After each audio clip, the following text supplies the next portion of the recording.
bilhões, que é exatamente o que está previsto no próximo orçamento, que são 21,3 bilhões. Bilhões de kwanzas. Ou seja, quanto é que isso é em dólares? Ou seja, é mais fácil entender. Não sei, temos que saber quanto é o câmbio. Qual é o câmbio do hoje, a propósito? Não está lá dito. E este é que é um dos grandes problemas. É que nós fazemos. Também nem deves pôr lá o câmbio. Não é o câmbio, que eu quis dizer, fiz mal a pergunta. Com o petróleo a que valor? 70. A 70 dólares. Não sei, eventualmente, se me permites, podemos até começar por aí, que é ver quais são os pressupostos. Porque se é previsão de receitas e despesas, não é? Tu tens que começar por ver se os pressupostos em que tu baseias estas receitas e o Heitor está muito bem, porque o que interessa, nós temos que começar pela receita, não é? Nós temos que ver qual é o dinheiro que a gente tem. A despesa é 21 bilhões. A pergunta inicial que eu levantei no programa é: de onde virá o dinheiro para financiar o hoje? Qual é a fonte de receitas? E depois temos uma receita de 19,8. Temos um déficit. Temos um déficit. Desde há muito tempo que não apresentávamos déficits nos orçamentos, temos um déficit de 1,5 bilhões. E esse empréstimo de 500 bilhões... Esta é a primeira bilhões... coisa que se vê imediatamente. Nós temos 1,5 bilhões de déficit. Vamos gastar... Fala aqui depois. Vamos gastar, mais ou menos o que está aqui dito, é que vamos gastar aproximadamente o mesmo em produtos e serviços que gastámos o ano passado, ou seja, se nós, no ano passado não, este ano, o que está previsto para este ano multiplicado pela inflação média do próximo ano dá exatamente o mesmo que está no orçamento do próximo ano, mas vamos, pelos vistos, ganhar menos.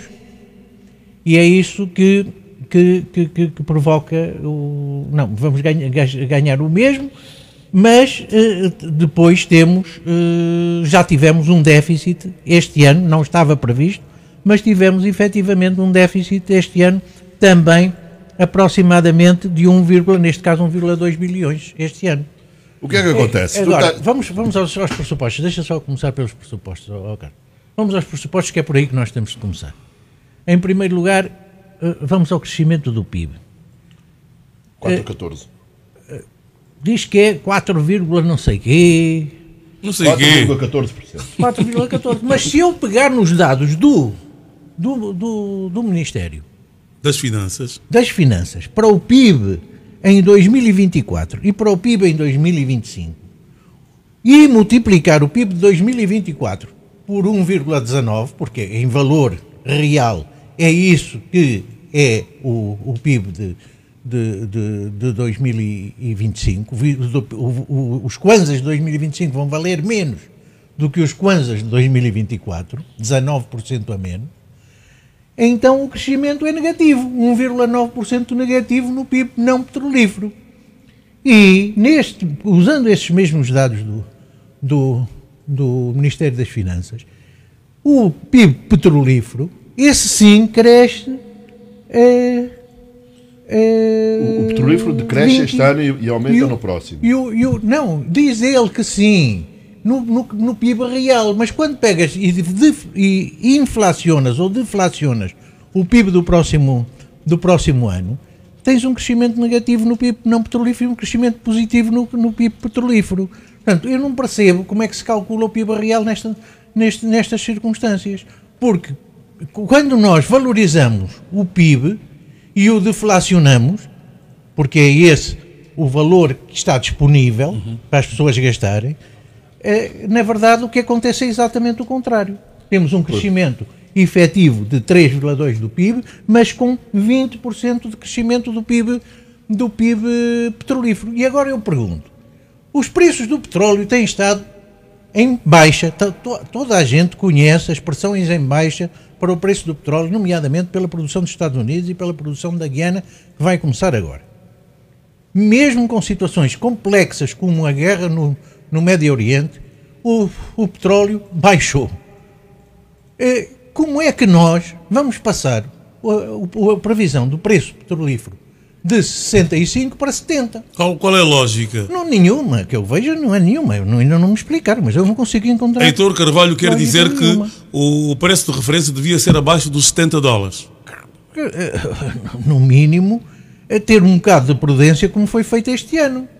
era ser prudente e dizer, se eu sei que há uma pressão em baixa e que o preço do petróleo neste momento está próximo dos 70, está 74 ou 75, porquê que eu vou fazer, como é que eu vou tomar como pressuposto um preço de 70 se eu tenho este risco enorme do petróleo poder vir para baixo? Muito bem. Este é outra das questões. Vamos ouvir também o Carlos e o Anda. Carlos, faz favor. Bom, relativamente à questão dos pressupostos, eu alinho aqui com o Heitor. Portanto, eu acredito que este preço acabará por se verificar, os $70. Acredito que se acabará por se verificar. Agora, o que eu digo é que os orçamentos devem ser conservadores. E, portanto, eu acho que em 2020, tendo como exemplo o orçamento de 2024, as perspectivas que foi elaborado em 2023, as perspectivas em 2023 para 2024 eram mais favoráveis do que são em 2024 para 2025. E, portanto, se fizermos $65 em 2024, eu acompanho o Heitor que se calhar faria sentido manter pelo menos, ou eventualmente baixar. Até por uma coisa, Carlos, é que quando nós nos habituamos a gastar num determinado nível, é muito difícil andarmos para trás. E, portanto, nós sabendo que a tendência geral do petróleo é de baixa, nós devemos ser precavidos e não nos habituarmos a um nível de despesa que depois não podemos sustentar. Desculpa lá, então. Já relativamente à questão do crescimento, enfim, tenho aqui um problema com o Heitor, que eu acho que é um problema insanável, que a gente não se entende sobre o assunto, mas o crescimento também me parece, comparando com as outras organizações internacionais, parece-me um pouco otimista, não é? Portanto, o governo dá 4,14%, o Fundo Monetário Internacional e o Banco Mundial têm valores bem mais baixos e, portanto, acho também que haverá aqui um ligeiro otimismo da parte do governo. Agora, enfim, previsões são previsões. E só no fim é que nós vemos. Mas isso são razões políticas, porque eles põem o governo põe o petróleo a $70 para ter uma maior previsão de receita para acomodar a despesa que tem. E também faz uma previsão maior do crescimento também para poder pôr mais receita no orçamento. Pois, mas o problema é que mas é aí que se vê esse tal influência política, porque quando valoriza esse crescimento, quando dá valor a esse crescimento, diz que o PIB petrolífero, o PIB não petrolífero em 2024 foi de 56 bilhões, peço desculpa, 56,6 bilhões. E esses 56,6 bilhões, se forem inflacionados, dá 67 bilhões, 67,5 bilhões.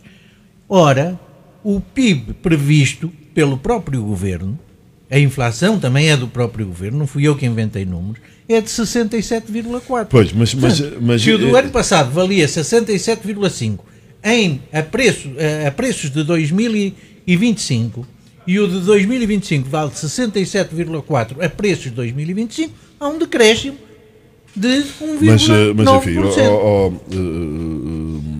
Heitor, portanto, o que nós vemos e o que vemos aqui no governo, vemos, enfim, no Fundo Monetário Internacional, é que há aqui um crescimento do setor não petrolífero de 5,1%, terá sido este ano, no próximo ano o governo prevê 5,2%. São, enfim, crescimentos que estão, de alguma maneira, em linha com aquilo que o governo tem mencionado, mas, repito, o que nós vemos, enfim, e a metodologia é a mesma, a metodologia que tu estás a usar é diferente desta, mas se tu olhares para as previsões do Banco Mundial e para as previsões do Fundo Monetário Internacional, essas previsões são comparáveis com as do governo, e o que nós verificamos, Alves, é que há aqui um otimismo maior do que das organizações internacionais. Portanto, aliás, lembra-te que Carlos, o Ministro de Estado... Não estou a fazer considerações teóricas, estou a fazer considerações práticas.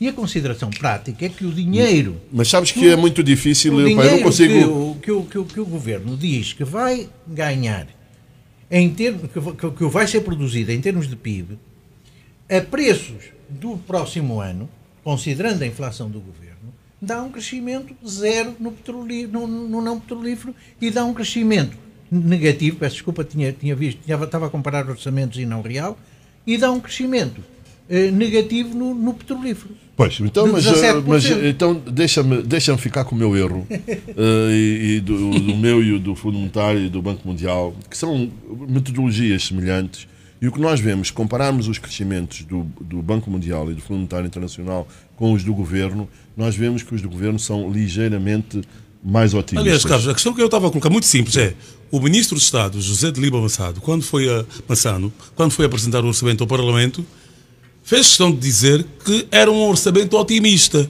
que é que ele quis dizer com isso? Pois, eu por acaso não ouvi estas declarações. Nós passamos aqui no nosso noticiário de quinta-feira. E, portanto, ele disse, não deixa de ser otimista. Apesar das incertezas, não deixa de ser um orçamento otimista. Para mim, estas coisas do PIB que cresceu em real, para mim nem olho. Porquê? Porque só me interessa saber quanto dinheiro é que há disponível. E o facto é que a economia angolana, no seu todo, vai ter disponível menos 5% no próximo ano. Tá Porque isso, e onde é que está a grande descida? É exatamente no petrolífero. É que os preços do petróleo vão atirar com o petrolífero para o chão. E, portanto, ou seja, estamos a ver a contradição. Toda a gente sabe que os preços do petróleo vão baixar. E quando calcula o PIB... Mas em que te baseias para dizer que vai baixar? Está aqui no Governo. Está aqui o Governo. A previsão do Governo é que o PIB petrolífero, comparado com o PIB petrolífero deste ano realizado, baixe 17%, 17,4%. O valor deste ano, a preços do próximo ano, isto é, inflacionado 19,4%, é maior 17,4% do que o previsto no orçamento. Portanto, é o Governo que diz que o PIB petrolífero vai baixar, o PIB em valor petrolífero vai baixar 17,4% e o PIB total 5,1%. E o PIB não petrolífero, zero. Portanto, é isto que para mim interessa quando faço um orçamento. E repara nesta contradição. O Governo diz que, quando calcula o PIB petrolífero, diz que o preço do petróleo vai baixar. Implicitamente diz. E quando prevê os preços do barril do petróleo para o orçamento, o que é que faz? Sobe o preço do petróleo. É por isso.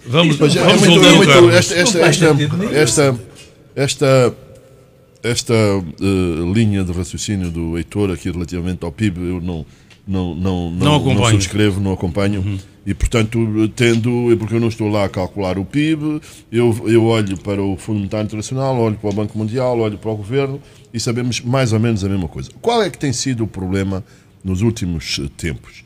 E, aparentemente, voltou a verificar-se em 2023. É que o setor petrolífero continua a cair. A produção petrolífera. Em termos reais, é isso que interessa. E, portanto, nós temos em 2024, a última previsão do Governo é que o PIB petrolífero, aqui, no fundo a produção, é petróleo e gás, caiu 1%. E preveem no próximo ano que aumente 1,6%. Portanto, de onde é que vem o crescimento? Vem de 1,6% do PIB do petróleo e vem 5,2% do não petrolífero. Portanto, isto está agora, porque é que eu acho que é otimista? Porque a contabilização destas do PIB agrícola, dos outros, aquilo é muito, muito complicado. E, portanto, eu não sei se aqui há algum otimismo. Eu gostava que se verificassem estas previsões do Governo, mas a verdade é que elas não deixam de ser mais otimistas do que das outras organizações. Mas quando dizes mais otimistas, só um minuto, Heitor, mais otimistas, quer dizer pouco realistas também?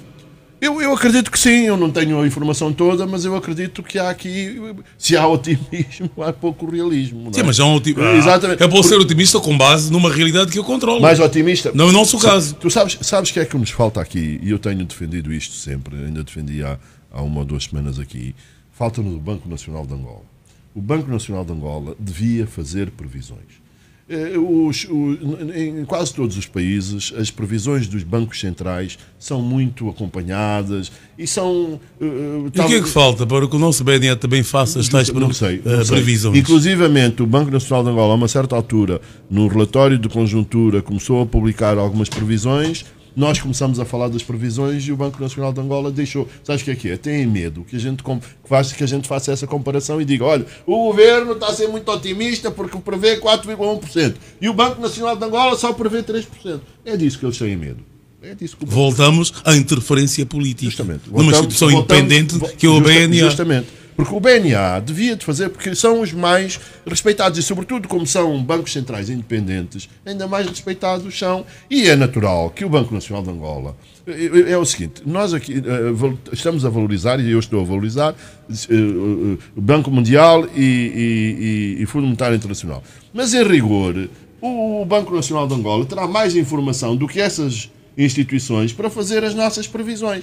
E supostamente sem uma mácula política, não é? É a vantagem dos bancos centrais. Fazem as previsões com os dados que têm e sem política. Portanto, eu acho que os pressupostos do orçamento são ligeiramente otimistas, ou são otimistas, sobretudo quando comparados com outros, e depois tu tens implicações no orçamento, não é?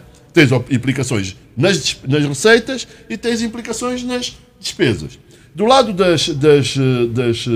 e tu perguntavas, de onde é que vem o dinheiro, não é? Era o que tu perguntavas. E a pergunta teve um prolongamento. De onde é que vem o dinheiro num contexto em que teremos 3 novas províncias e mais 162 municípios, pois, todas unidades orçamentadas. Vamos eu ver. Acho que ainda devíamos começar por continuar a debater estas... Mas vocês são os meus professores. Irmos a esses pormenores. Vocês é que me devem conduzir. Eu tenho muita dificuldade em perceber o interesse destes crescimentos reais, quando, na verdade, aquilo com que se fazem as omeletes é o dinheiro que se ganha no PIB. E o que está aqui dito, em termos de dinheiro real, como dólar, é que o PIB... Paulo Miranda Filho, qual é outro termo para o dinheiro, cumbu? L'argent, lombongo. Gel. O que está aqui dito é que o PIB petrolífero, porque o governo sabe que o petróleo vai baixar, o PIB petrolífero em dinheiro real vai baixar 17%. É isto que está aqui dito. Mas então, não me estão a responder aquela pergunta. Acho que o Carlos estava a tentar responder. É o seguinte. De onde é que vem o dinheiro, então? Não, mas deixa-me só dizer aqui, acho que há coisas antes que temos que falar, que é da sustentabilidade. E sobre a sustentabilidade, nós temos aqui, por exemplo, uma coisa importantíssima, que é a taxa de esforço da dívida. O que é isso, taxa de esforço da dívida? A taxa de esforço da dívida é o serviço da dívida. O que é serviço da dívida? É as amortizações da dívida que somos obrigados a fazer, os pagamentos da dívida que temos de fazer, mais os pagamentos dos juros, a dividir pela receita que o Estado consegue. Portanto, ou seja, quanto é que eu tenho que pagar ao banco, qual é a percentagem da minha receita total que eu tenho que pagar ao banco. E é, pura e simplesmente, este ano de 2024, sabes quanto é que é? Quanto é que foi? Ou quanto é que está previsto que seja até o fim do ano? 107% da receita. Quer dizer que nós vamos pagar mais aos nossos credores do que aquilo que conseguimos receber. 107%. Estava pagar mais 7% do que recebemos. Não, 107% daquilo que recebemos. Quer dizer que nós ganhamos 100 e temos que pagar 107. Tudo que ganhamos mais 7%. Mais 7%. Ok, exato, não ouvi. Estava previsto 97, mas foi real 107. E o que é que está previsto para o próximo ano? 85. Baixa. Baixa porquê? Porque a dívida a pagar vai baixar.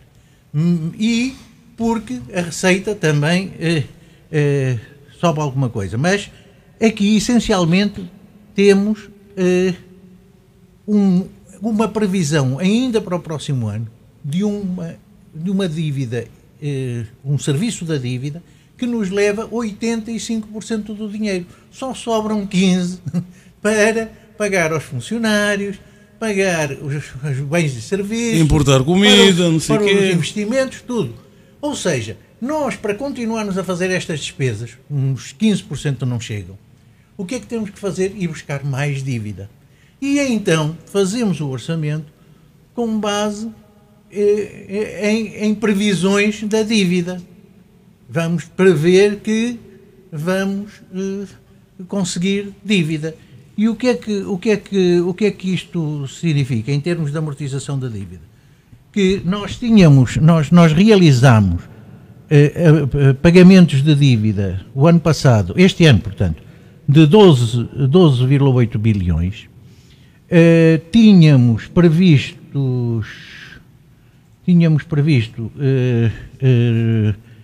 9,7 bilhões e vamos prever para o próximo ano no orçamento do próximo ano são só 12,4 bilhões. Pois, mas lembram-se que eu perguntei quais seriam as implicações na dívida. E estou-me a lembrar agora que também em Washington, durante a reunião de outono do FMI, do Banco Mundial, que o governo, acho que foi na voz do próprio governador do Banco Nacional de Angola, disse que poderíamos pagar a dívida pública à China até 2028. Pergunta de um perfeito ignorante. Meus senhores economistas, o que é que isso significa? Pois, sabes que é o seguinte, nós também temos um problema com a nossa imprensa económica, não é? Porque às vezes escreve coisas que... Não, mas estou a falar de declarações do governador. Sim, mas muitas vezes, mesmo aí, eu também não consigo perceber... Porque eu vi, eu não li. Eu ouvi a voz do senhor governador. Nós temos necessidade de pagar a dívida até 2028. Não temos necessidade... Por que é que eles disseram isso? Não quer dizer nada. Estavam três ilustres economistas. Ministro do Planeamento, o Vítor Hugo Guilherme, Ministro das Finanças, Vera Daves de Sousa e Tiago Dias, governador do Banco. Só estes dados. Nós, o ano passado... a previsão do ano passado para buscar dívida interna é de 7,3 bilhões. Para o próximo ano estamos a prever 7,5. Mais ou menos por aí. Sim, mas responda só a minha pergunta. O que é que isso significa? Não, mas o Heitor não respondeu aquela pergunta. Não, mas isto responde à tua pergunta. Está bem. Neste ano, nós só conseguimos ir buscar lá fora, portanto, a dívida externa 4,1 bilhões. Quase 50%, pouco mais. Mas temos previsto no próximo ano ir buscar 7 bilhões. Como é que se neste ano estavam previstos 6 bilhões, só conseguimos 4? Como é que estamos a prever que no próximo ano vamos conseguir 7? E como é que estamos a prever que nos próximos 3 anos liquidamos a dívida total à China, a dívida pública? De onde é que veio o dinheiro? Vem descrever este número aqui no papel. Mas como diz o Carlos, o papel aceita tudo. O Excel aceita tudo. O papel aceita tudo e nós estamos aqui a comentar o orçamento do governo. Eu não tenho sequer uma informação suficiente para contestar assim tanto aquilo que o governo diz. Nós temos que e é isso que nós estamos a fazer, independentemente de podermos fazer uma análise crítica, o que nós estamos a dizer estamos a falar de quê? Orçamento. O orçamento é o quê? Previsão de receitas e despesas. Quem tem que fazer esta previsão de receitas e despesas? É o governo. E, portanto, eu tenho que me deter aqui no Orçamento Geral do Estado e responder à tua pergunta. Mas o governo não tem a obrigação de nos dizer onde vai buscar o dinheiro, que é dinheiro de todos nós. O governo diz. O dinheiro é os 7 bilhões. Só um minuto. O que o Heitor está a dizer é que duvida destes números. Agora, eu até, como isto é uma previsão, até eu não tenho elementos. Mas a dúvida do Heitor é uma dúvida lógica. Claro. Se em 2024 nós conseguimos para aí menos de 60% do previsto, como é que projetamos para 2025 algo que nós já pássaros a voar e nenhum na mão? Eu vou-te dar um exemplo concreto que eu, aliás, perguntei à Ministra das Finanças na conferência de imprensa. Aliás, eu vou repetir uma coisa que já disse aqui e que disse na conferência de imprensa, o seguinte. É um progresso, foi a primeira vez que um Ministro das Finanças apresenta o orçamento aos jornalistas em conferência de imprensa. Nós também temos que destacar as coisas boas e, de facto, isto é um progresso, sujeitou-se.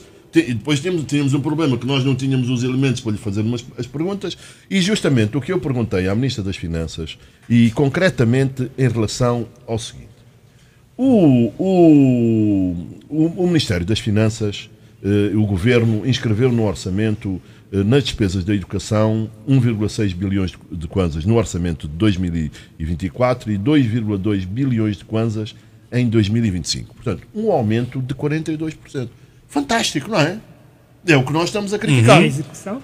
A execução. Agora, se nós formos ver a execução do Orçamento Geral do Estado para a educação em 2024... A educação em 2024 foi de 30%, no primeiro semestre só. Nós não temos dados, só temos dados do primeiro semestre. Ainda não temos do foi de 33%. Só? Só. Estás a perceber? Portanto, eu só consegui, se mantiver a execução até o final do ano, sim. É?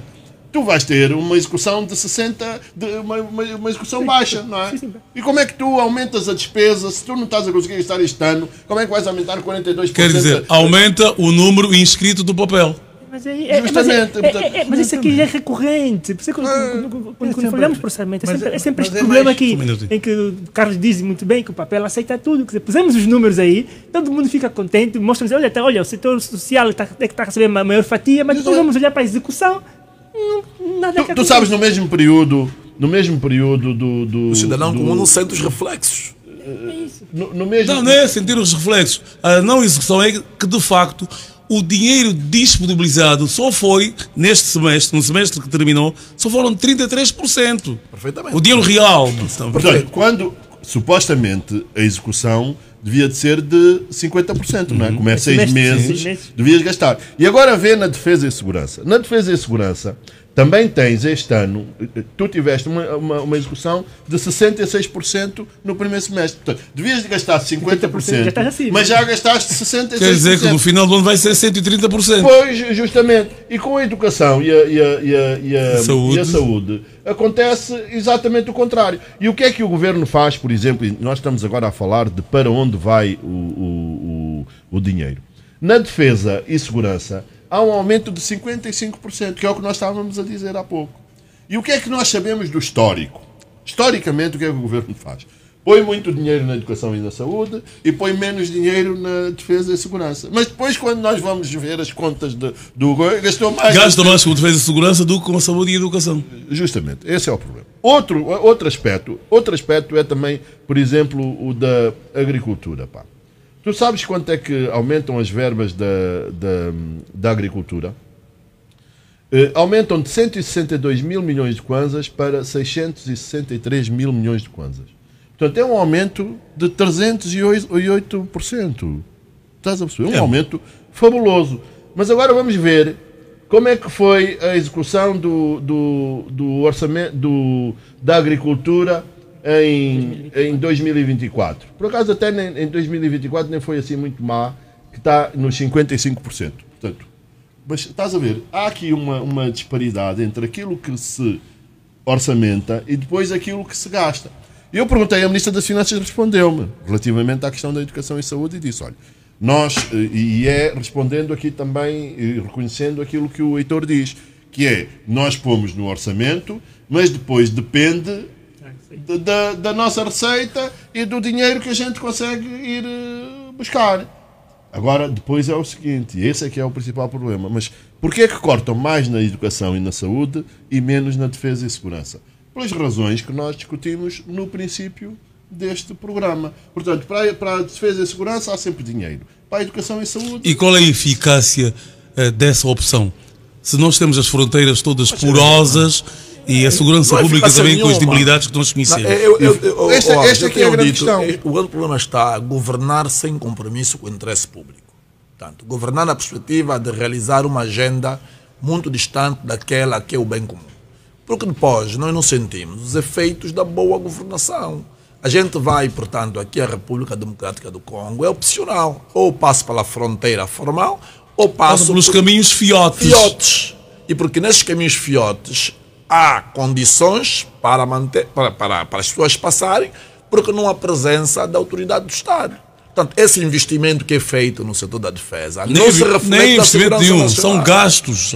Então, eu acho que ser uma despesa que é supérflua, porque o resultado final, que devia ser um aumento da segurança fronteiriça, um aumento da segurança pública, não se traduz nestes resultados. Ou seja, os problemas que nós vivemos nos últimos 31 anos na governação do presidente José Eduardo Santos, voltamos a viver novamente na governação do presidente João Lourenço. Mas deixa-me só continuar, que eu acho que as pessoas também precisam e gostam de saber isso. Eu repito, eu estou a dizer aquilo que o governo, porque nós estamos aqui a comentar o... Sim, aquilo que o governo apresentou. Diz, exatamente.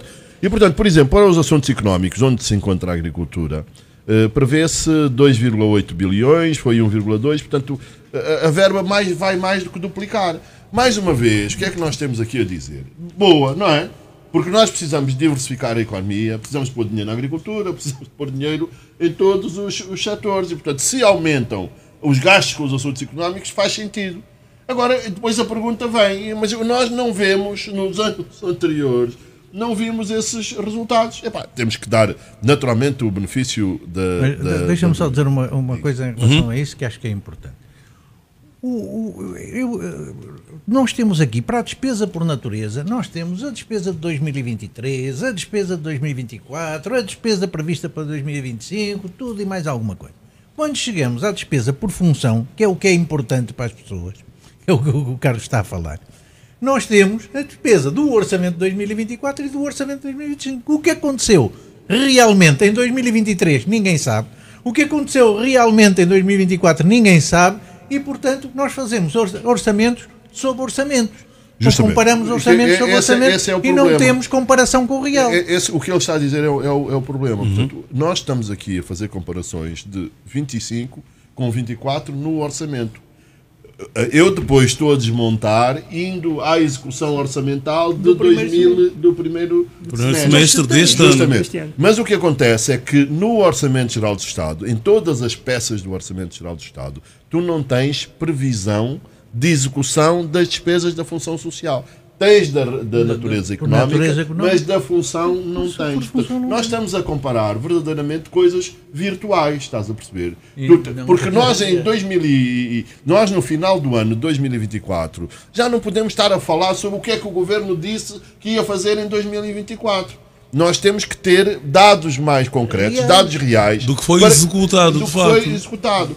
Por isso é que eu tenho aqui insistido. E o que é que acontece, Alves? Nós damos uma importância, eu acredito que exagerada, ao Orçamento Geral do Estado, porque é importante, mas o mais importante, que é a Conta Geral do Estado, nós não... Sim, mas quando se nós tivéssemos aqui a previsão de execução, nós estávamos a discutir coisas reais. E não, continuamos a discutir virtualmente. Quanto tempo depois... um ano e meio. O ano fiscal é que a Conta Geral do Estado... Mas está aqui por natureza, está cá. A despesa e a receita prevista para este ano, 2024, real e efetiva, está aqui. Portanto, não é impossível de fazer. Isto existe. É o básico para fazer um orçamento.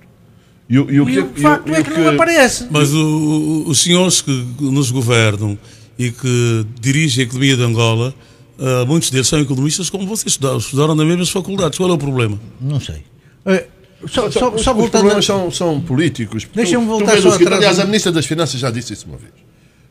Tens o orçamento da Defesa e Segurança. E o que é que nós vamos ver? Muito provavelmente, logo no início de 2025, começam os créditos adicionais para Casa Militar. Exatamente, para essas coisas. E o problema, agora deixa só também pôr um bocadinho em perspectiva, a semana passada, ou uma semana destas, também vimos. Apesar deste aumento todo, que nós dissemos, a educação aumenta 42,2%. Mas o peso da educação nas despesas foi de 6,4% no Orçamento Geral do Estado de 2024 e é de 6,5% no orçamento deste ano. Portanto, apesar deste aumento, o que acontece é que a recomendação internacional é 20%, estás a perceber? E nós estamos a gastar 6,5%. No caso da saúde, a recomendação internacional é 15% e nós estamos a gastar 5,6%. Antes de fazer uma pergunta, quem em África cumpre integralmente com essas recomendações internacionais? Pois, eu não tenho esse decoro. Eu podia trazer, tem países que cumprem. Ah, é? E aqui muito próximos. E aqui há também... Há também questões sobre como é que se deve calcular estas percentagens, não é? Sobretudo se deves incluir a dívida ou se não deves incluir a dívida. E há aqui também outra coisa, que é o seguinte: nas operações da dívida pública, o que nós temos, efetivamente, é... Ali o Heitor teve a analisar a dívida pública numa perspectiva diferente. Mas nós também temos que ver, porque é para falarmos da mesma coisa. Nós, o ano passado, no Orçamento Geral do Estado, do ano passado, dissemos que a dívida pública consumia 60% da despesa total. Aqui também há, digamos assim, um progresso, porque há uma redução do peso da dívida pública no Orçamento Geral do Estado, creio que passa para 50%. O que é que isso significa? Que 50%... já pagamos suficiente ou vamos pagar menos? Oh, Carlos, mas a medida, agora vou eu dizer, a medida internacional reconhecida é a taxa de esforço. Não é essa. Portanto, a taxa de esforço é isso. É sobre a receita, não é sobre... O que eu estou a dizer é que nós também temos que ver... incluindo dívida. Mas por que vocês não me querem explicar, Carlos e Heitor? Estás a falar da educação e saúde? Não, da dívida. Da dívida. O que acontece... Qual é a percentagem que a gente tem na cabeça? O ano passado disseram que 60% da despesa ia para a dívida. E o que eu estou a dizer, com o mesmo critério... é que agora é 50%, considerando a despesa por função. Agora, o que tu disseste é outra coisa qualquer. Foste às receitas e viste, desde que tu comparaste receitas com serviço da dívida com despesa, com receitas. Que é assim, com receitas. Não, eu não estou a dizer que não é assim. Eu estou só a dizer que nós temos que usar os indicadores que vamos usando sempre. Mas eu estou a comparar despesa com despesa. Ele está a comparar, a dizer, eu tenho que pagar isto. Quanto é que isto representa da minha receita? Foi o que tu disseste. Exatamente. E que é, obviamente, relevante. Mas isto também, obviamente, os indicadores são relevantes. Esses indicadores são usados a minha dúvida é simples. Mas deixa-me só dizer aqui uma coisa. Mas temos que tirar a dúvida. Eu sou o porta-voz de muitos ignorantes como eu. A redução do peso da dívida no orçamento, o que é que significa? Que devemos menos? Tu tens a despesa. O que é que acontece? Não é a despesa cresce mais do que o pagamento da dívida. É só isso. Não tem nada. Porque o que é que normalmente acontece? Nós temos estado sempre. A nossa dívida tem aumentado, não é? Portanto, a dívida de Angola. Enfim, depois tens essas medidas em percentagem do PIB e disto e daquilo e daquilo outro. Em percentagem, mas em valor, digamos, absoluto, não é?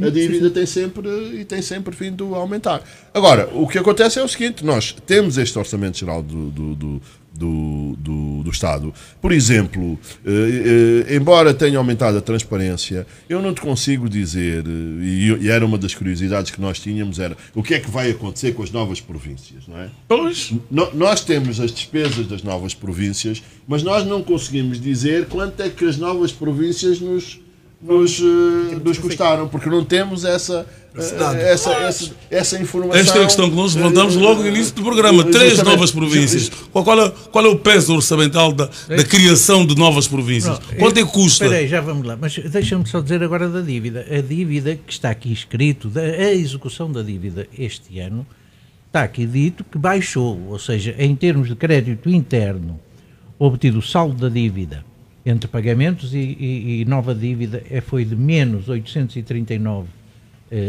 mil milhões e o externo menos 475 mil milhões. Portanto, no total dá 8,412, 1,2 bilhões, 1,25 bilhões. Diminuímos a dívida, o valor da dívida em 1,25 bilhões, segundo os dados que estão aqui no orçamento. O que é bom, mas continua a ser muitíssimo. Porquê? Agora, eu há bocado falei da receita total, mas agora nós temos que pensar, quando pensamos futuro, quando pensamos sustentabilidade orçamental, não podemos pensar quanto é que recebemos hoje, temos que pensar quanto é que vamos receber amanhã. E se nós compararmos com a receita não petrolífera, porque nós vamos deixar de ter petróleo, não tínhamos dúvidas, antes do petróleo desaparecer dos mercados mundiais, o petróleo de Angola vai desaparecer, porque nós não temos reservas para continuar durante muito mais tempo. Se falarmos só da receita não petrolífera, foram 270%, 270, foi 2 vezes e mais 70% daquilo que recebemos do não petrolífero este ano, e no próximo ano está previsto que seja 187%, ou seja, 100% mais 87%. E é isto que torna insustentável esta manutenção desta despesa. Se nós formos observar isto de outro ponto de vista, que é a mesma coisa, praticamente a mesma coisa, que é olhar para a despesa, que é, no fundo, o serviço da dívida quase que joga com a despesa comparada com a receita não petrolífera, a despesa total foi de 170% este ano e está prevista no orçamento de 2025 237% acima da receita não petrolífera. O que ele está a dizer é que o sufoco financeiro vai continuar. Nós gastamos 237% daquilo que o não petrolífero consegue pagar ao Estado. Como é que nós vamos resolver meus isto? Senhores, eu perguntei... Meus amigos, só há duas maneiras, ou baixamos a despesa ou subimos os impostos. Essa foi a pergunta que eu fiz. Ou subimos os impostos. Que os meus caros convidados não me responderam. Como melhorar a qualidade... Assim. Calma, meu caro doutor Heitor. Como melhorar a qualidade da despesa? Que cortes devem ser feitos? Né? Nós temos que se gastam muito e muito mal. Que cortes devem ser feitos e que métodos devem ser usados para melhorar a qualidade da despesa, para não haver gastos desnecessários? Tu não podes esperar respostas concretas da nossa parte, porque nós não temos essa informação para te dar. Nós podemos dizer, de alguma maneira, algumas generalidades, não é? E que temos dito aqui muitas vezes. Aquelas infraestruturas necessárias. Há muita... Como? Onde... Temos um exemplo de infraestruturas, como aquela ponte, como diz aqui o teu colega de rádio, que vai sair de um lugar para lugar nenhum. Esse tipo de obra. Para ali. Nem viaduto. Aquilo não tem nome. Esse tipo de obras é um exemplo. Um exemplo concreto.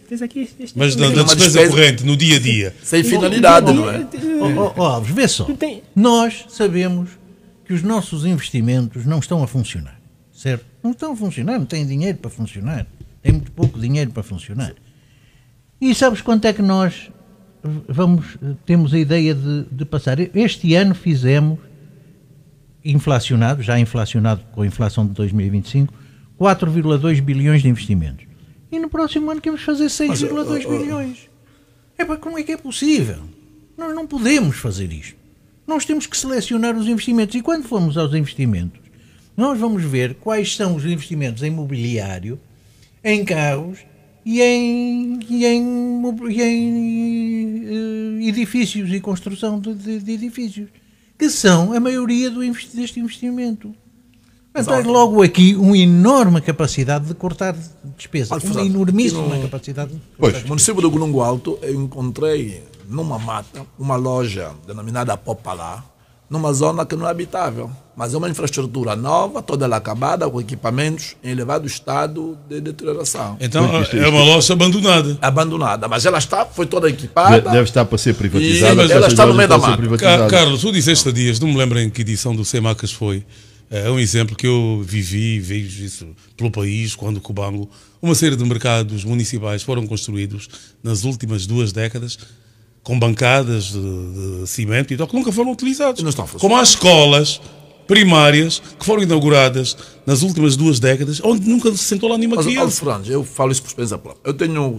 E temos milhões de crianças fora da escola, e temos escolas não utilizadas. Depois já vou passar isso para o Carlos, talvez como economista. Mas vocês sabem porquê eu estou preocupado com a questão da despesa?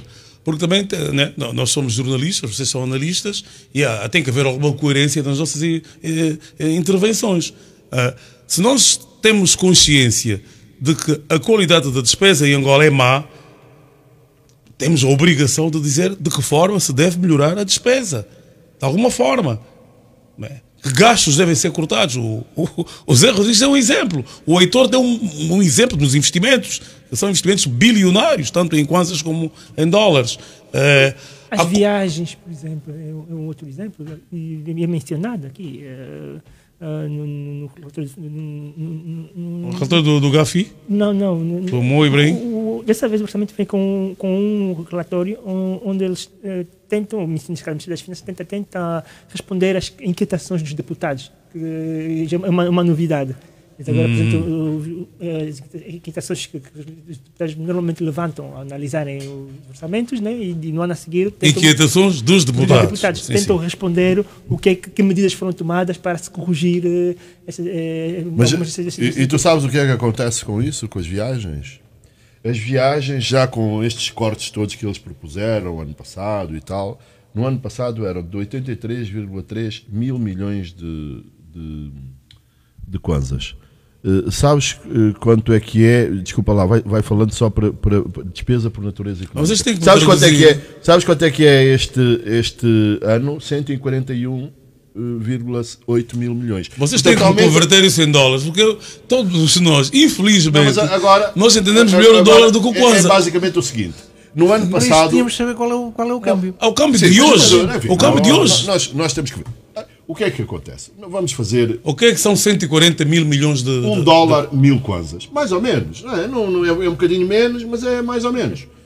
Porque o teu câmbio oficial é menos de 1000. Mas se tu fores comprar ao banco, pagas mais de 1000. Sim, isso. O câmbio real. Se fizermos... Então, no caso concreto deste problema das viagens que o Anderson estava a falar, no ano passado, os deputados reduziram as viagens para 83 milhões de dólares. Ao câmbio atual, mais ou menos, 83 milhões de dólares. Milhões de dólares? Exatamente. Sabes quanto é que é este ano? 141 milhões de dólares para 2025. Viagens?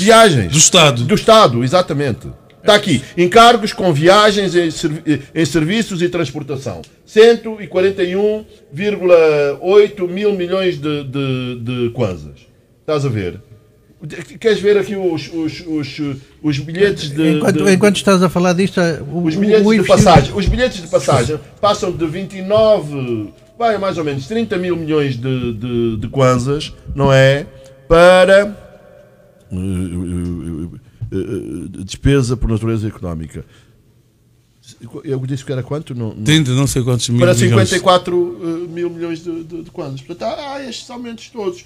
Agora, Alves, nós não te conseguimos dizer em concreto, nós podemos dar exemplos, mas só o governo é que tem capacidade e que tem... Os carros também, vou dar aqui outro exemplo. Eu acho que, para a nossa melhor compreensão, talvez pudéssemos comparar com uma outra realidade semelhante à nossa. Por exemplo, todos os governos de todo o mundo têm deslocações, não é? Viajam. Será que nós viajamos mais? Nós não os 6 aqui presentes. Agora somos 6, não, somos 7 com o David e o Paulo Miranda Filho. Será que os nossos governantes, os nossos gestores públicos viajam muito mais do que os gestores públicos da Namíbia, da África do Sul, de Cabo Verde? Olhar pelo número de viagens, mas é o impacto dessas viagens. Esses números são importantes. O que é que produz essas viagens? Este para mim que é o essencial. Qual é a resposta que o Fernando Joanda tem? Eu vou olhar mais no âmbito, foi um estudo que eu fiz no âmbito da diplomacia económica. Nós vimos, basta olhar pelo número de investimentos que conseguimos atrair. Sim, mas é um ganho que está aí a ganhar corpo, né? A vinda de Joe Biden com Olaf Scholz, Giorgia Meloni, von der Leyen, é um ganho monumental. Ok, né? Mas o que é que vai representar para Angola? O que é que vai mudar na vida do angolano, do cidadão normal, como tu gostas de dizer, o pacato cidadão? Qual é o impacto disto aqui? Carlos Rosado, essa expressão cidadão normal é perigosa. Se nós somos cidadãos normais, quer dizer que quem nos governa seriam anormais. Portanto, vamos fazer o cidadão comum. Cidadão comum, pronto. Havia o cidadão comum, porque eles são especiais. Mas nós já debatemos isso aqui. Deixa eu só dar aqui 2 ou 3. Se o FMI, desculpa só, essa pergunta é mesmo para o foco do nosso debate. Se o FMI credibiliza a gestão económica e financeira do país, Joe Biden também, com Olaf Scholz e Giorgia Meloni e Ursula von der Leyen, também não agregam alguma credibilidade? Não, eles vêm salvaguardar os seus interesses. Sim, mas perante só o batalhão de jornalistas tem a vir, caso essa visita se concretize, os grandes jornais do mundo. Claro que tem Financial Times. Claro que tem muito impacto. É evidente. Vão aumentar o consumo, credibiliza o governo, né? Credibiliza, mas depois o cidadão quer sentir o efeito. Não, eu estou a falar para o investidor. O investidor estrangeiro, perante este interesse manifestado pelos líderes mundiais em Angola, não se sentem impelidos a investir mais neste país? Não, mas este não é o único critério que vai mobilizar. Mas é algum critério também. É efetivamente um elemento a ter em conta. O primeiro critério é a qualidade das instituições deste país. Eu acho se nós olharmos... Foi em parênteses do que eu abri. Agora, efetivamente, aqui também vem credibilizar, portanto, o país, vem credibilizar o governo, mas depois a qualidade das instituições vem colocar em causa, portanto, esta credibilidade. A qualidade das instituições é a qualidade das pessoas que estão nas instituições. Vamos fechar o parênteses, voltar ao OGE, Heitor Carvalho. Mas o Anderson está a pedir para concluir o que estava a dizer. Por exemplo, o Alves estava sempre a focar na questão de oportunidades para se reduzir despesas. Por exemplo, eu tive a olhar aqui na dotação orçamental por programa. Há programas que para mim não fazem sentido. Por exemplo, há um programa que foi inserido aqui e não existia nos últimos 3 anos. É Programa de Reforço do Papel de Angola no Contexto Internacional. O que isso significa? Será que Angola, para o ano, vai assumir a presidência da União Africana, vai receber o Fórum Empresarial Estados Unidos da África e mais qualquer coisa. Portanto, mas é que estão a fazer lá aquela coisa lá na Praia do Bispo, não é? Talvez por isso. Sim, é por isso.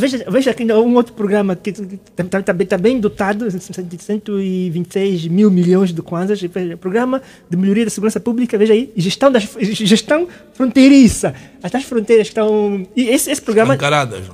Esse programa já nos anos anteriores recebeu dotação financeira. Nós sabemos no que toca o grau de execução. Quer dizer, o meu problema... Sim, mas Fernando Joanda, eu conheço alguns postos fronteiriços. Eu sei em que condições trabalham os nossos efetivos da Polícia de Guarda Fronteiras. Em muitos casos são condições deploráveis e inaceitáveis mesmo. Se foi orçamentado alguma coisa nos anos anteriores, então por que até agora continua do estado que estão, da forma como estão? Vamos questionar isso aqui. A minha grande preocupação aqui é, por exemplo, tem o primeiro programa que se destaca nessa lista aqui, é o Programa de Capacitação e Modernização da Administração Pública. Aí eu pergunto, o que esse programa faz de concreto? Porque devia, a partir desse programa, do dinheiro que se aloca todos os anos para este programa, garantir que os websites, por exemplo, dos ministérios devessem estar a funcionar. E poderíamos ter todas as informações a tempo real, ok? E sem grandes preocupações. Então, o que não acontece. O que não acontece, ok? Então... Estes programas aqui são vários programas, okay, que o governo tem, né, estão inscritos no orçamento, mas não há uma preocupação de prestação de contas. Percebemos as quantas andam, ou como é que tem estado a andar, porque muitos deles já são repetitivos. Então isto aqui também devia ser motivo de preocupação. Devia ser banido. Um pente fino nestes programas aqui, vamos ver que alguns são repetitivos e representam oportunidade para se descontinuar. E aí podemos poupar. Heitor Carvalho. Dos 6 bilhões que nós pretendemos investir, 2,3 bilhões são em edifícios, carros, mobiliário e uma coisa que eu não sei o que é outros. 2,3 bilhões. Um terço. Mas a explicação que indica que as novas províncias vão precisar de novos edifícios, os novos municípios nós vão precisar... não precisamos de novas províncias. Os novos municípios vão precisar de novos meios rolantes. Sabemos. Agora, que nós é que não precisamos de novas províncias. Mas vamos ter, já está provado. Pronto, está bem. Aliás, é mais um gasto. Têm um orçamento, as novas províncias têm um orçamento este ano de 215 mil milhões de kwanzas. Estamos a falar de 215 milhões de dólares, que é o orçamento está previsto para estas novas províncias. Voltando à questão dos transportes, eu tive entretanto de fazer as deixa-me só terminar aqui. Eu estava a falar. Desculpa só, nesses investimentos. Eu vou falar mesmo de transportes. Mas nesses investimentos, construções, edifícios, transportes, etc., é para todo o país. Incluindo as novas províncias, naturalmente. Por natureza. Sim. É por natureza. Agora vamos ver, portanto, é aqui que se pode ir buscar muito dinheiro. Muitíssimo dinheiro de coisas absolutamente dispensáveis, a maior parte delas, e outras, pelo menos, reduzir imenso. Mas também, olha, vê, por exemplo, aqui, na despesa, por natureza, a distribuição da verba para os transportes. Para os transportes temos 835 mil milhões. E sabes como é que isto é distribuído? David, vê só o microfone 200, do Dr. Heitor. Eu não percebo o que é isto. São 284 bilhões, 285 bilhões para transporte fluvial, que eu não sei o que é isto. Não é de certeza transporte nos rios. Eu, como gostamos, encontrar explicação para tudo. Na província do Quando, que é o leste do atual Quando Cubango, tem lá umas canoas. Tem rios. O rio Quando é navegável, o rio Cuito, o rio Quanaval, há vários rios. E temos lá um monte de... Eu andei numa expedição com o National Geographic, andei por aqueles rios. Pode ser este o foco. Quer dizer que a nova província do Quando, assim como a província do Mochico Leste, também, aliás, o Quando Cubango e o Mochico têm quase 60% da água de Angola. Tem os maiores rios deste país. Isto portanto, não é fluvial, é marítimo. Essas pessoas continuam a pôr fluvial, mas isto é marítimo. É marítimo, do rio isto é marítimo, isto é transporte marítimo. Isto é marítimo. O maior fluvial. Não, eles escreveram para fluvial. A maior fatia do transporte é para isso. A fatia a seguir é para o transporte aéreo, 254 mil milhões. Temos novo aeroporto. A fatia a seguir, 294, já é em terceiro lugar, está o ferroviário. E em quarto e último lugar, honroso, estão as estradas, com 101 mil milhões. Mas será que portanto, transportes... quando nós temos as prioridades completamente invertidas, em que o marítimo está primeiro, o aéreo depois, o ferroviário em terceiro lugar e o rodoviário em quarto, em vez de ser ao contrário, primeiro o rodoviário, segundo o ferroviário, terceiro o aéreo e quarto o marítimo, aí já não sei se não era melhor ser o terceiro o marítimo e quarto o aéreo. Mas um país como o enquanto nosso, nós não tivermos com isto 1.650 km de costa, não deve investir no transporte marítimo. Sim, mas não é a nossa prioridade hoje é estradas. Toda a gente sabe isso. Toda a gente reconhece estradas isso. E caminhos de ferro. Né? Toda a gente reconhece isso. E o que é que nós temos? Estradas e caminhos de ferro no fim da lista. Em vez de estarem em primeiro lugar, estão no fim da lista. É por isso que depois nada funciona bem. É porque estas coisas, e é como estava o Wanda a dizer, temos estes programas todos, mas depois, em vez de nos dizerem o programa foi tanto em 2024, realizou-se tanto, teve estes benefícios ou estes ganhos, e prevemos gastar isto em 2025, não se diz nada. Mas os nossos deputados não colocam essas questões ao governo. Também não. Aqueles 220 compatriotas nossos não estão a cumprir bem com o seu papel, não é? Ganham dinheiro para isso. Este é outro aspecto que eu, aliás, perguntei à Ministra das São 90 deputados da oposição, da UNITA, né? Já que a outra oposição, enfim, nem bem oposição, mas os 90 da UNITA são mesmo oposição. Né? Tu sabes que os problemas são mais ou menos colocados pelos deputados. Agora há um progresso, porque há este tal relatório das recomendações dos deputados. Mas eu vou dizer, e ainda eu há bocado disse valores, mas não disse percentagens. As despesas totais com viagens e transportação aumenta 70%. 70%. O aumento do ano passado para este ano. As viagens aumentam 82%. E esta coisa, os subsídios de viagem, não é? Que é um dos grandes objetivos que as pessoas vão viajar, não é resolver problemas, é receber ajudas de custo, sobretudo em dólares. Ajudas de custos. Ou em euros. Isto vai consumir os dólares. Aumenta de 70%. Passa de 33 para 56 mil milhões de coisas. Epá, eu não sei, quer dizer, se é assim tão necessário a gente fazer as viagens. E, sobretudo, quando há essa crítica o ano passado, reduziram para 83 e este ano aumentam 70% para 141 mil milhões de kwanzas. Portanto, são coisas que, do nosso ponto de vista, não fazem sentido. E este escrutínio, mas mais uma vez, estes programas, este tudo, é comparado com o Orçamento Geral do Estado. Nós não podemos fazer isso. Uhum. E as análises, o orçamento... houve a conferência de imprensa quinta-feira, foi publicado ontem de manhã, não é? Basicamente. Não, à tarde, porque e não é publicado num formato que seja... Porque tu estás a ver, tens que consultar papel, não é? Tu, para fazeres estas contas todas, acompanhares tudo isto, tens que consultar em papel. Quando tu tinhas que ter num formato, ou PDF, não é? Ele digital tem o PDF, eu estou a chamar papel ou PDF. Não tens condições de trabalhar convenientemente os números. Portanto, isto é propositado? Para que os investigadores não possam trabalhar? Tens que converter...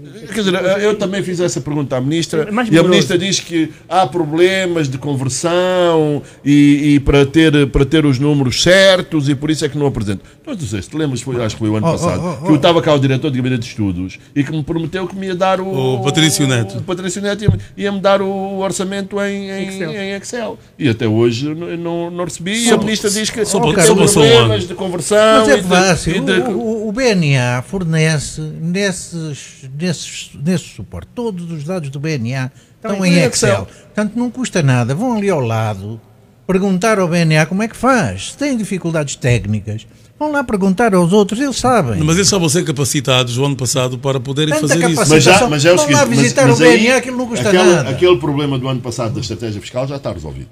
Já está, né? Já publicaram. Então, a capacitação resultou. Mas agora, há um outro aspecto também no orçamento, quando olhamos para a despesa por local. Esta coisa de colocarmos boa parte da fatia na estrutura central. Okay. Isto aqui, as pessoas que analisam a economia na perspectiva da economia política dizem que colocando o peso todo, né, boa parte dos recursos de uma forma centralizada, é que tal facilita o tal sistema neopatrimonial. Quer dizer, onde você tem uma estrutura central que depois vai redistribuir, faz a redistribuição. Quer dizer, vai alimentando clientelas. É isto aqui, com base no... critérios... A própria ministra deu um número. 3% do Orçamento Geral do Estado é que é gerido pelos órgãos locais. Veja lá. São 3%. 3%. Portanto, tu estás a ver o que é que... Mas lá está. Mas tu vês no discurso do governo alguma... Não vês a dizer que vamos centralizar, vamos criar as províncias para aproximar as decisões das populações. Isto é uma coisa retórica, mas depois nós vamos ver na prática e nós não vemos que isto seja... Como é que a vida se faz nos municípios? Aliás, estamos lembrados... Carlos, estamos todos lembrados. Em 2016... o governo deu início a um processo de transferência de competências dos ministérios para os governos provinciais e algumas dos governos provinciais para as administrações municipais. Foi uma cerimónia pomposa no governo provincial de Luanda. Eu lembro porque na altura eu era o diretor da TPE aqui em Luanda e teve uma cobertura mediática monumental, grandiosa, com toda a pompa, e foi em 2016. Nós estamos num debate com o diretor nacional da Administração Local do Estado, na rádio pública, onde ele reconheceu que havia resistência de alguns ministérios transferirem estas competências. Inclusive, contemplava a transferência não só de competências e atribuições, como também de recursos humanos, de quadros especializados, qualificados. Já lá vão 8 anos e nada foi feito. Né? Não, mas, Fernando, eu ainda no quadro da nova divisão política administrativa, portanto...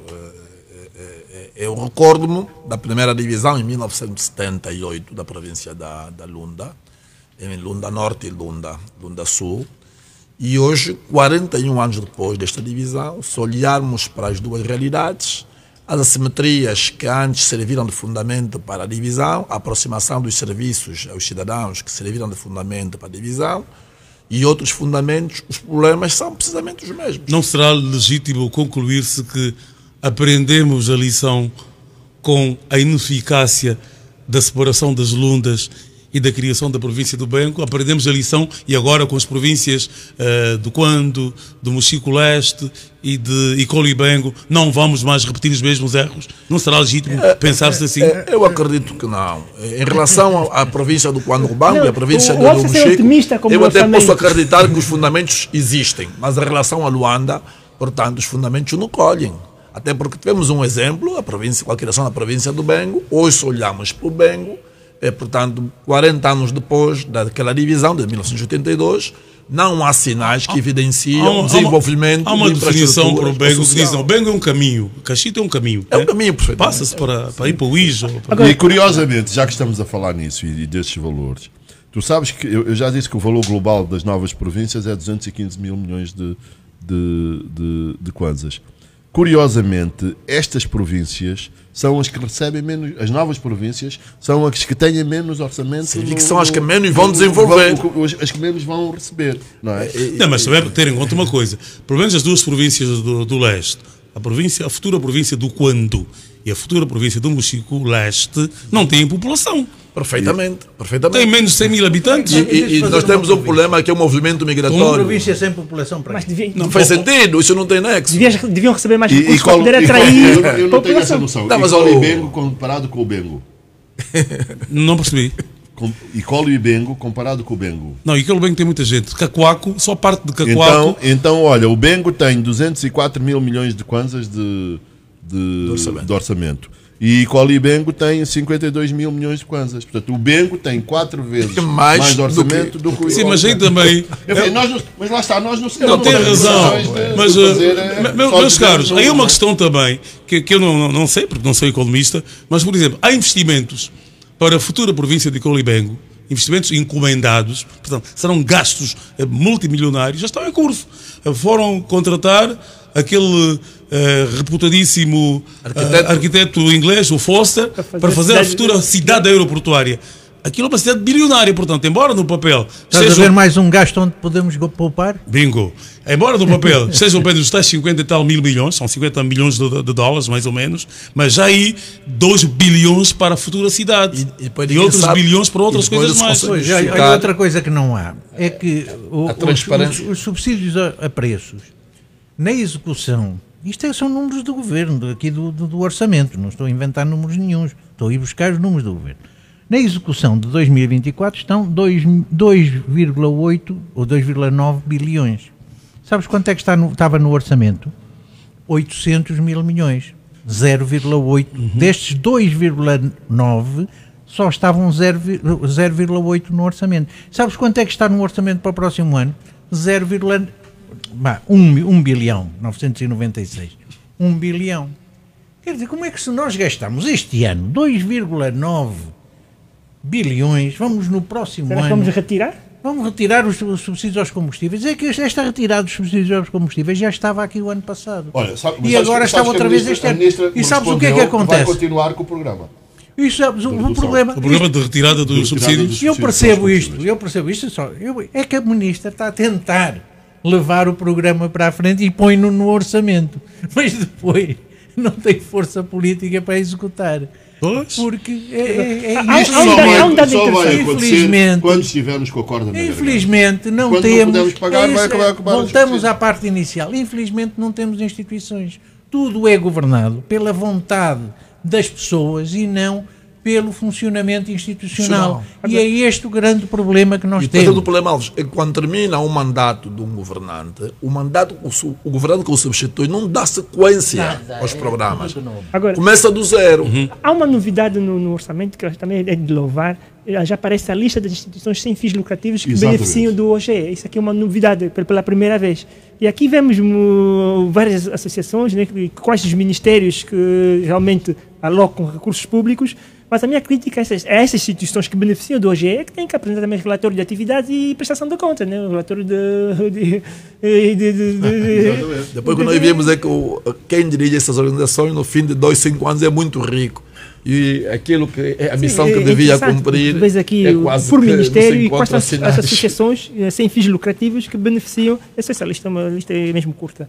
Mas é interessante, não sei se é interessante de ver. Estas são as chamadas instituições de utilidade pública, não é? De utilidade pública. Mas mesmo assim, já há um progresso. Mas não sabemos individualmente quando é que eles recebem. É o próximo passo, o próximo ano. Há algumas com bastante credibilidade, né? Por exemplo, uma ADRA. A ADRA é credível. A Cruz Vermelha, de alguma forma. Não aí onde está. Devia estar na agricultura. Sim, não está ali hoje a praia, não. A ADRA está no Ministério da Administração do Território. Não está a Japraz, não está a Mova Angola também. Mas estão outras. É interessante, e como disse o André e o Carlos também, é importante. Já vem a identificação das instituições, das associações e os montantes.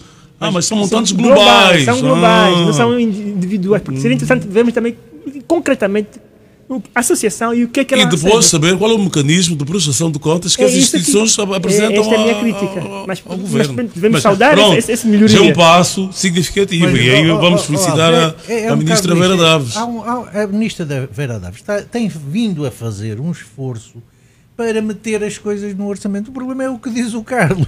Depois, na execução, vem as ordens superiores e executa de outra maneira. Mas a ministra tem estado a recordar. Conselho não faz mal a ninguém. Ela aconselha a melhorar a qualidade dos.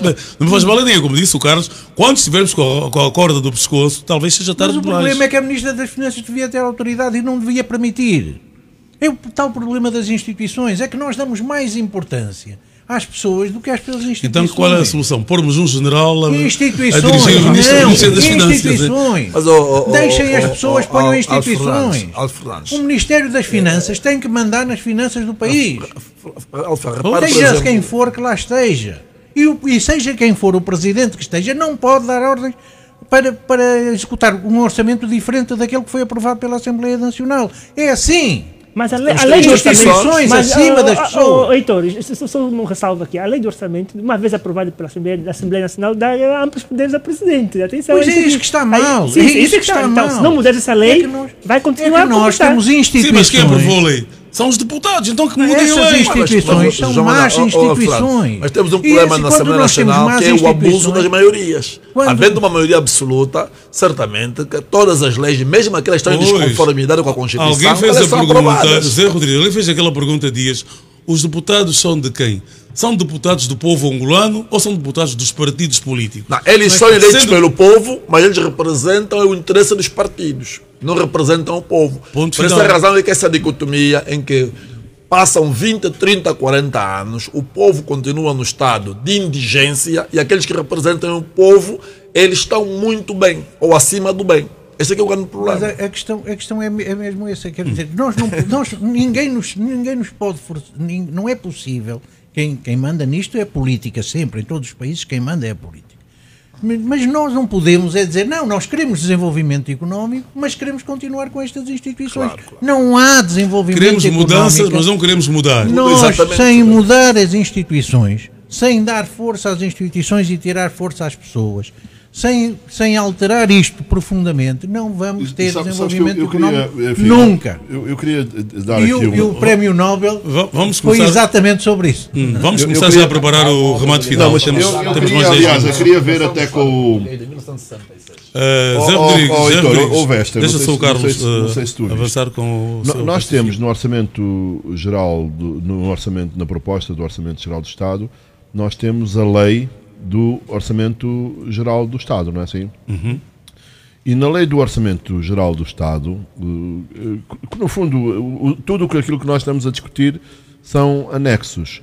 E o que vem lá escrito, e é uma coisa que a mim pessoalmente me preocupa, que é, vem lá no Orçamento Geral do Estado uma coisa que diz que o Presidente da República, enquanto titular do Poder Executivo, é autorizado a emitir uma carteira de títulos em moeda externa até ao limite de 2 mil milhões de dólares,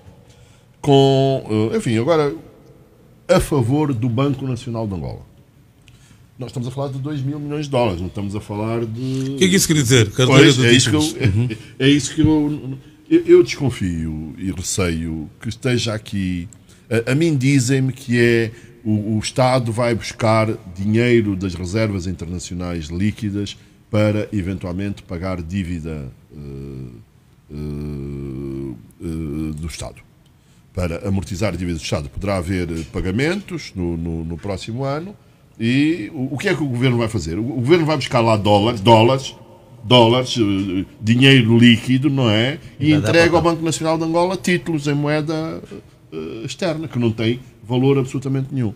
E há aqui esse é o problema. Isto tem liga. Primeiro, independência do Banco Nacional de Angola. Quer dizer, o Banco Nacional de Angola não pode... Quer dizer que esta lei do Orçamento Geral do Estado contraria a lei do BNA e deve ferir a própria Constituição, que confere a independência ao BNA. O que aqui está dito é que apenas que o Banco Nacional, que o Presidente está autorizado a emitir dívida externa, títulos, papel, não é? Pois. A favor do Banco Nacional de Angola. Sim. O Banco Nacional de Angola vai dar ao governo alguma coisa, não é? E esse é que é o problema.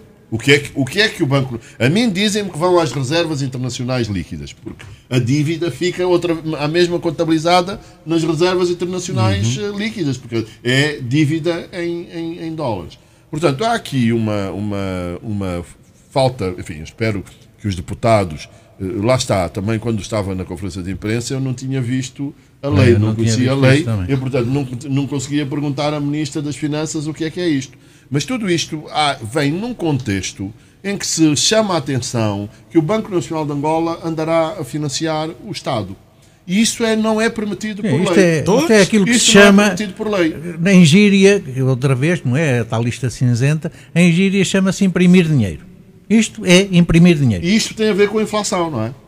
Portanto, este financiamento... Imprimir dinheiro que é emitido no vazio?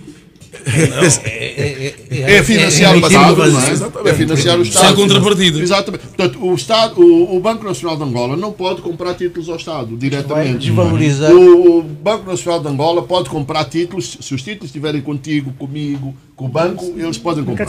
Agora, diretamente eles não podem comprar. E, portanto, nós temos aqui 2 mil milhões de dólares. 2 mil milhões de dólares em títulos que o Estado vai entregar ao Banco Nacional de Angola e vai receber, neste caso, dizem-me, é moeda estrangeira, dizem-me que são as reservas internacionais líquidas. A propósito. Portanto, isto acontece. As reservas internacionais líquidas, como o nome diz, é uma coisa líquida, não é? Nós temos que confiar que se o Banco Nacional de Angola precisar das reservas, consegue vender e consegue fazer os dólares. Se for títulos do Estado, não consegue, é ali um peso morto que fica nas reservas internacionais. E a propósito, qual é o valor atual das reservas internacionais líquidas? Está nos 14 mil milhões de dólares. Está ali nos 14, 15.